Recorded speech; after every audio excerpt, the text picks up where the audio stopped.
Halo semuanya, perkenalkan nama aku Salsabila Munira dari Prodi Administrasi Publik. Nah, di video kali ini aku bakal menjelaskan pengantar dari hukum pajak. Jadi gini, secara sederhana hukum pajak adalah bagian dari hukum publik yang mengatur hubungan antara negara dengan warga negaranya dalam hal pemungutan pajak. Kenapa penting? Karena pajak adalah sumber utama pendapatan negara yang digunakan untuk pembiayaan pembangunan, seperti infrastruktur, pendidikan, dan kesehatan. Nah, hukum pajak sendiri terbagi jadi beberapa cabang. Contohnya yang pertama ada hukum pajak material. Nah, hukum pajak material ini mengatur tentang siapa yang wajib bayar pajak, objek pajaknya apa, dan berapa besar pajaknya.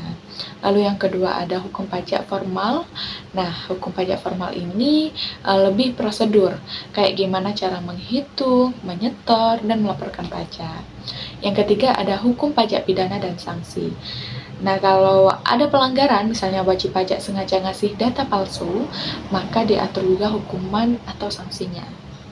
Lalu, prinsip-prinsip dasar dalam hukum pajak juga penting diketahui, teman-teman. Di antaranya yang pertama ada prinsip keadilan, di mana di prinsip keadilan ini pemungutan pajak harus adil dan merata sesuai kemampuan wajib pajak. Yang kedua ada prinsip kepastian hukum. Nah, pada prinsip kepastian hukum ini pajak harus berdasarkan undang-undang, bukan asal pungut.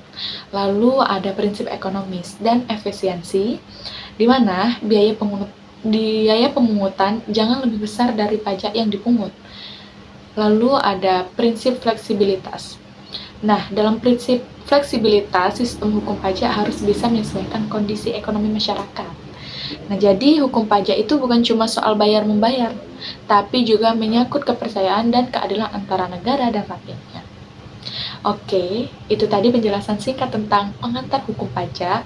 Semoga mudah dimengerti dan bisa nambah wawasan kamu semua ya. Aku Salsabila Muniro dari Prodi Administrasi Publik. Sampai ketemu lagi di video selanjutnya. Jangan lupa senyum hari ini. See you!